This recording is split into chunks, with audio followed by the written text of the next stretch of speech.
Isn't it good news that he wrote a book for us, had people write this stuff so we know exactly what he expects of us? What pleases him? What his desire is for us? That's good news. I thought that was amazing when I didn't know there was a creator. I didn't know there was anything. I was raised a secular Jew. When I came to realize he exists, that was good news right there.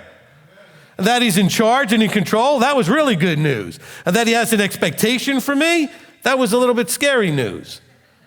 It became good news when I realized that he was going to tell me what that expectation was. You see? Because that was one of my first prayers was, hey, if you exist, I don't know what you expect of me. Do you expect me to do or not do certain things? Because I've been just doing and not doing. What do I know? I need you to reveal that to me. Good news was, it was already written down.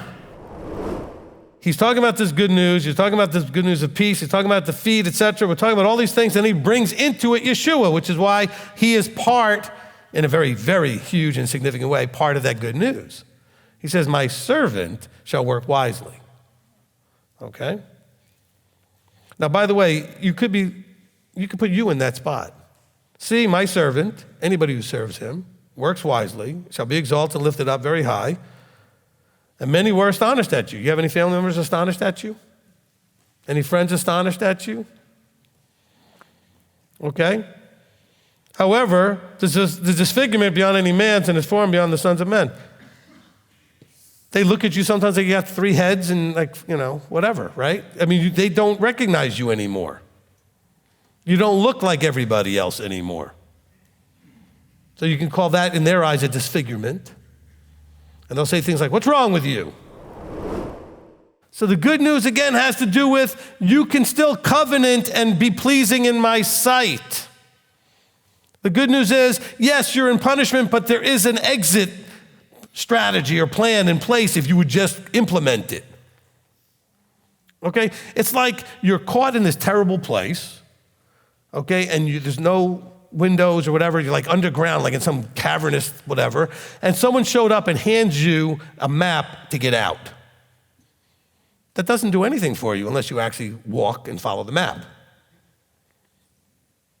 And so he's saying, look, there's a map, and you can start implementing the steps and the processes in this map that gets you out. He says, Yehuda, observe your festivals, perform your vows. Covenant, right? See, I'm reading so many of these things because I want you to see the abundance of it in the Tanakh before we ever get to the New Testament where we talk about the good news, because every Christian you talk to thinks the good news is a New Testament idea. Would you agree? They think that it only has to do with Yeshua, and it's only a New Testament idea, and it's only about Yeshua. The good news about Yeshua.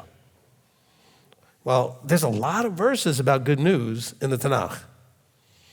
And it's what Yeshua is addressing because it's about looking forward to the good news being declared and played out.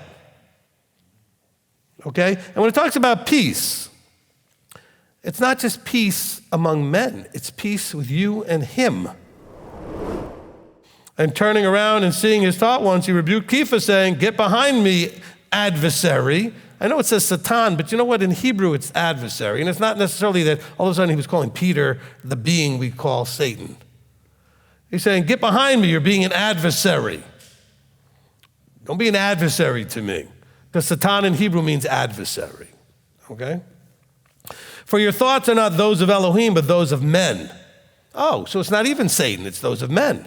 You're being an adversary because you're acting like a man, thinking like a man. You're not thinking like a set apart one. How many of you didn't ever see that before? Because everybody thought this is Satan, like the being. You see, Satan was influencing Peter. No, men were influencing Peter. He was being influenced with a fleshly, below mindset. But denying self means you have to measure what you want against what's happening in reality, and does that reality require you to submit to and then put self in denial? Deny the self for a higher authority, a higher purpose. Sure, you should have preferences. You like certain music, you like certain, you end up liking the person that ends up being your spouse. I mean, there's things that are your preferences. But when your preferences are now inserted and imposed on others, I think, you know what, this is a great little place for all you boundaryless people. Okay? So when he's saying deny yourself, what's the context of this situation? And I love context, you know that. Yeshua's talking, and Kepha, for no reason other than self, involves himself in something that's none of his business. It doesn't require him to insert himself in it. He doesn't need to be involved in any way. The good news is brought into this whole thing about trying to understand who he is. What was the answer? You are the Messiah. What's the Messiah supposed to do? Deliver them. So it's the good news about deliverance.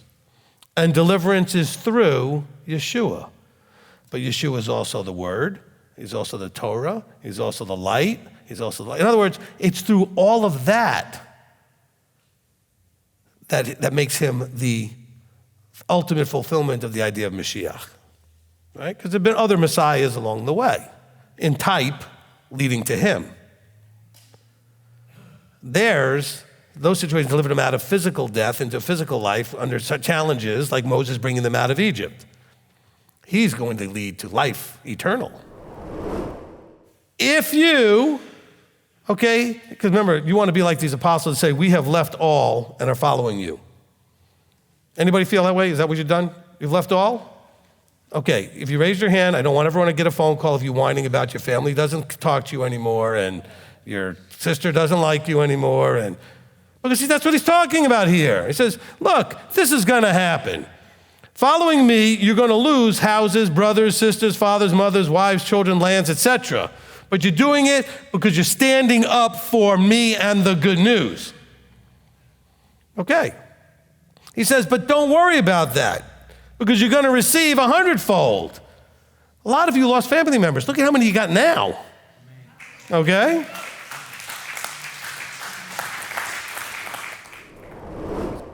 How many times have you read things that he said would happen, and then you read somewhere else that it already happened, and you're impressed, but you're not impressed because all of this has already happened. What's more impressive is when he says something would happen, and it happens in your life, and he's talking about you and everybody that would come after you, and you go, oh, how did he know? That brings some validity to your book because he said all that.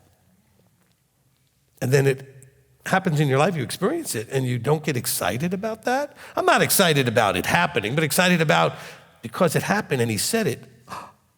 This is real. It strengthens your belief because he said it and then it happened. No, it's not fun to go through. He said he was going to get arrested, scourged, and everything else and die. Well, that wasn't going to be any fun, but he knew it was going to happen. The world loves wealth. The world seeks wealth and power and all these things. He says, that's not for you. That's not to say you won't have wealth, but you don't need to be seeking it. That's not for you to be seeking. You need to be seeking the kingdom, seeking me, following me. And for my sake, you may suffer. Well, be willing to do that. He says, no one who has left these people behind shall not receive. Do you believe that? And actually, you know what? If you were honest in evaluating your life since you lost some of these things, haven't you received? Think of how much you've received. Don't only focus on what you lost, what you gave up, but what you receive. If nothing else, how about that peace knowing there's a plan? That peace knowing this is not the end of the story. I don't know how atheists and everybody else lives out there with nothing to look forward to.